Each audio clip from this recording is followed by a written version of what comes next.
Salut tout le monde. Aujourd'hui un post pour vous parler de la compétition dans le milieu spirituel. Mes guides me poussent à faire ce post depuis hier parce qu'ils nous poussent à la réunification et ils estiment qu'il y a encore beaucoup trop de séparation et de compétition entre les humains. Et notamment, ils veulent me faire parler dans le milieu spirituel.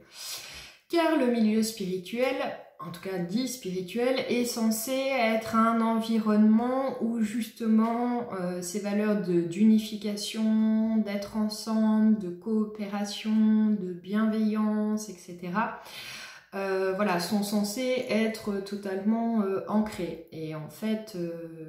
je pense que c'est finalement un des environnements où il y a le plus de compétition et de malveillance. Beaucoup de compétition entre sœurs, entre femmes, et on m'invite à dire mais quand est-ce qu'on parle ensemble en fait, parce que nous ne sommes qu'une seule voix. Et même dans les endroits comme des conférences données à plusieurs, etc., c'est très souvent à celui qui, non pas forcément parlera le plus, mais celui qui se fera le plus entendre. Et même dans ces moments-là, alors je dis pas que c'est toujours le cas, attention, mais bien souvent, il n'y a pas de véritable coopération, on est une seule voix autour d'un sujet, c'est toujours, encore une fois, celui qui se fera le plus entendre.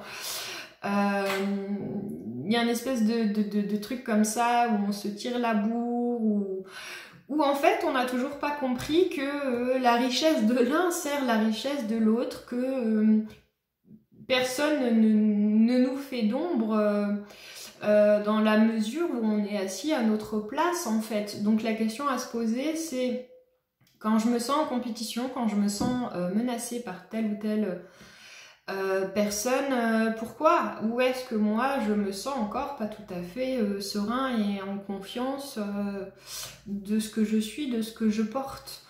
Mais il est grand temps d'arrêter cette séparation, cette compétition, cette forme de jalousie aussi parfois.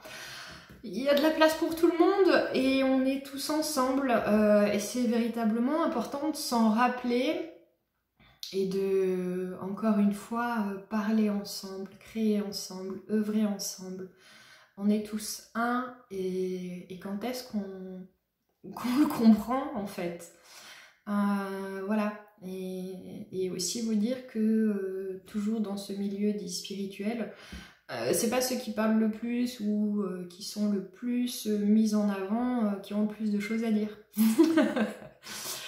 Voilà, et puis arrêter de se sentir menacé par la réussite, entre guillemets, de telle ou telle personne dans sa vie. Ça ne vous enlèvera rien à vous, en fait, si votre ami ou votre voisin réussit. Bien au contraire, ça ne peut être qu'une source d'inspiration. Voilà, et puis si les gens parfois peuvent vous prendre pour modèle d'inspiration justement et arrivent à créer des choses dans leur vie, bah, félicitez-les en fait au lieu de vous sentir menacé par ça. Qu'est-ce qui fait que dans votre vie aujourd'hui vous n'avez toujours pas suffisamment confiance en vous pour croire qu'on va vous prendre votre place? Voilà, prenez-vous votre place tout simplement. Bon, ben, c'est dit. J'espère que ce sera entendu et je souhaite de tout cœur que les mentalités bougent autour de ça, parce qu'en vérité, on a tous tellement de spécificités, de richesses à apporter que cette compétition, elle est tellement dommage et dommageable en fait. Si on parlait tous ensemble, je pense que ça ferait déjà un moment qu'on serait arrivé plus haut. Voilà. Je vous envoie plein d'amour, à bientôt.